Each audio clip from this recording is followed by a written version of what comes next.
बारिश की बूंदें आसमान से ऐसे गिर रही थी जैसे किसी ने ऊपर बादलों का दिल तोड़ दिया हो। और उसी बारिश में एक औरत खड़ी थी। उसकी आंखों में न आंसू थे, न शिकायत, बस एक फैसला था। आज सच सामने आएगा। उसका नाम मंजू। 10 साल से अपने ही पति के लिए लड़ती हुई एक औरत। और आज उसके हाथ में एक पुराना लिफाफा था जिसमें छुपा था उसके पूरे जीवन का सच। वो सरकारी दफ्तर के बाहर खड़ी हुई फुसफुसाई, भगवान, बस आज मेरा सम्मान लौटा देना।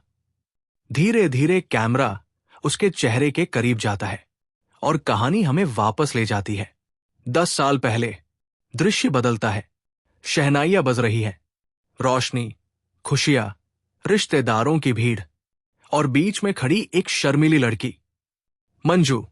उसके सामने अमित, घर का होनहार बेटा, पढ़ा लिखा, स्मार्ट और सबका चहेता। दोनों ने फेरे लिए। एक दूसरे की आंखों में सपने थे, उम्मीदें थी, और जिंदगी का नया सफर बस शुरू हुआ था। शादी के बाद के दिन बड़े खूबसूरत थे। मंजू सुबह सुबह घर संभालती, अमित को चाय देती, और दोनों एक दूसरे की छोटी छोटी बातों में खुशी ढूंढते। अमित अक्सर कहता, तुम्हारे हाथ की रोटी ही मुझे दुनिया की सबसे अच्छी लगती है। और मंजू बस हल्की सी मुस्कान से जवाब देती। लेकिन वक्त हमेशा एक जैसा नहीं रहता। कुछ महीनों बाद सब बदलना शुरू हो गया। अमित देर से घर आने लगा। बात बात पर गुस्सा, बात बात पर ताने, और सास ससुर की शिकायतें। बहू आई है, तब से बेटा बदला बदला रहता है। मंजू चुप रहती। दिल में सवाल बहुत थे, पर हिम्मत और प्यार उससे भी ज्यादा। लेकिन एक शाम दरवाजा जोर से खुला। अमित अंदर आया और बिना कुछ सोचे कहा, मंजू, तुमसे अब और नहीं होता। मैं तुम्हारे साथ नहीं रह सकता। मंजू की आवाज कांप गई। लेकिन अमित, क्या हुआ? मैंने क्या गलती की? अमित ने नजरें चुराते हुए कहा, अब तुम्हारे साथ नहीं रहना चाहता। बस उस रात मंजू को बिना किसी कसूर के घर से निकाल दिया गया। ना कोई समझ, ना कोई वजह, ना कोई शिकायत का मौका। मंजू ने पीछे मुड़कर देखा।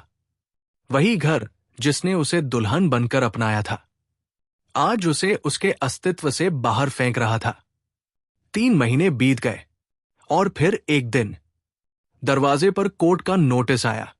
नोटिस में लिखा था, अमित ने दावा किया है कि वो मंजू नाम की किसी महिला को नहीं जानता। उसकी उससे कोई शादी नहीं हुई। एक पल के लिए मंजू की सांस अटक गई। दुनिया जैसे उसके चारों तरफ घूमना बंद हो गई। उसने अपने पुराने बक्से में रखा शादी का एल्बम निकाला। फेरे, मंगलसूत्र, सिंदूर, सब उसकी आंखों के सामने था। पर उसका पति, जिससे उसने 7 जन्मों का वादा किया था, वही कह रहा था, वो उसे जानता नहीं।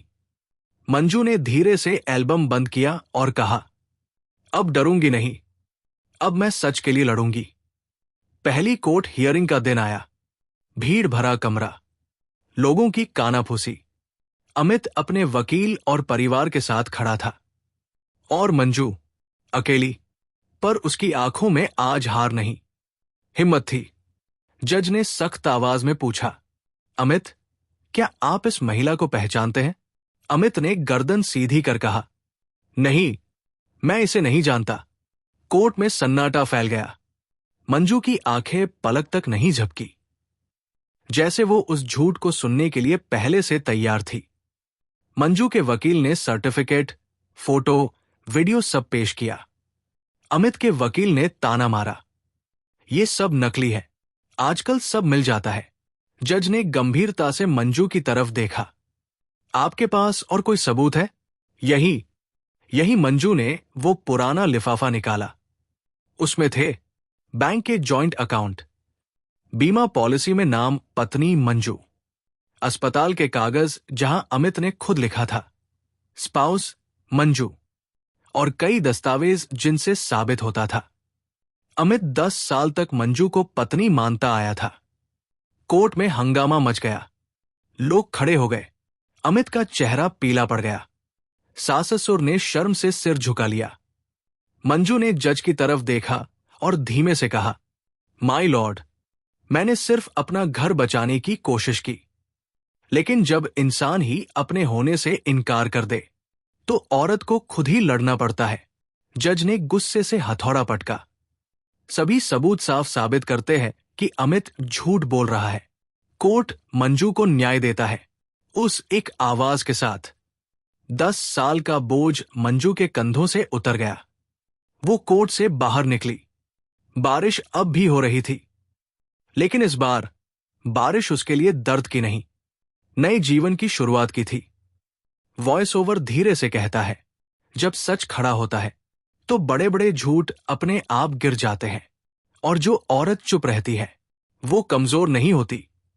वो सही समय का इंतजार कर रही होती है, और सही समय पर वो पूरी दुनिया को दिखा देती है कि सच्चाई हमेशा जीतती है। स्क्रीन धीरे धीरे काली होती है और आखिरी लाइन उभरती है, रिश्ते सिर्फ वक्त से नहीं, ईमान से चलते हैं।